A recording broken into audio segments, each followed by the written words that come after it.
Hey everyone, welcome back to Creative Roots Music Studio.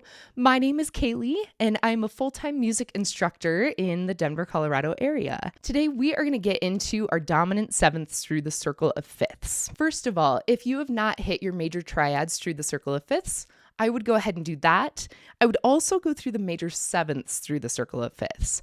All of this is built on those two videos. Those are kind of like prerequisites for this. Now, of course, you can follow along here, right? If you would be totally fine if you do follow along and just kind of take it one step at a time to find these chords without doing those first. But that will make your life much easier. Those videos will be in the description below. I'll also have them popping up here on top. Okay, so again, we are going to set up for the major triad first. Grab that major seventh on top. Again, that's just a half step away from the root. Then we're going to bring that down one more half step to create the dominant seventh chord. Then the way we get through the circle of fifths is by finding the fifth of the chord. This is also your third note up, right? Thinking 1, 2, 3. And that's going to become your bottom note. And that is how we're going to get through the circle of fifths. Okay, then same thing, grab that major seventh first, pull that seventh down a half step, and you've got your dominant seventh chord. Okay, so here we go. Let's get into it. All right, these chords sound a little funky on their own, so hence the music here. First, we're going to set up the right hand to a C major 7 position and then pop that 7 down a half step. And here we go. Up to G, down to D. Again, we're always referencing what's called the fifth of the chord. So that's your third note up, but thinking of it as the fifth of the chord is much better as far as music theory goes. So here we go into flats now. So thinking D flat for this one. We'll go up to A flat, down to E flat, reset back down to B flat, up to F, and there's the end of the circle. Good work. Here we go with the left hand. Same exact thing. Find that major 7 and move that 7 down a half step. Here's C. Also, feel free to shift to the next chord first. Move the 7 down, and then you'll be there for beat 1. Shift, move it down, and play on beat 1. Here's E. Back down to B. Then we're back in flatland. So G flat, down to D flat.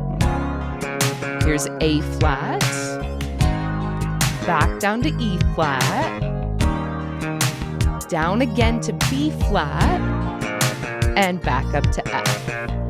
Good work. We are just going to slow that down a little bit so we can work that hands together. So setting up both hands here to the major 7, pop it down a half step, and here we go. Up to G, all white notes for G, down to D.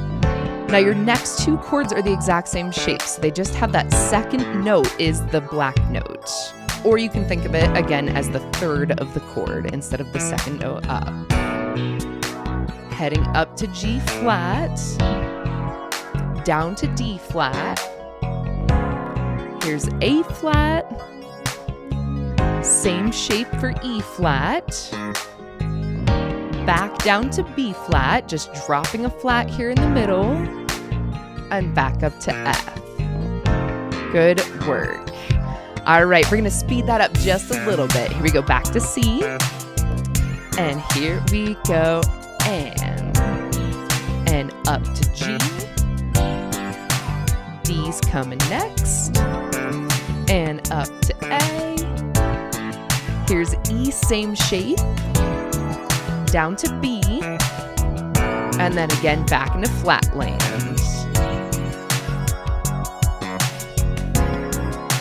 Here's A flat, down to E flat, B flat, back up to F. Good work, speeding that up a little bit more. Now I'm going to stay out of it a little bit more here so you can start thinking of those next chords on your own.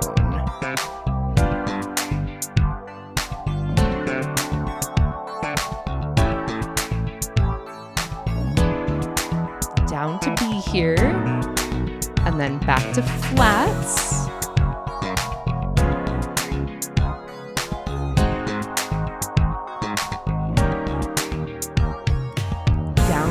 flat, last one. Good work. Here we go, a little bit faster. Back to C. Here we go. Back down to D, same shape for the next two chords. Back down to B.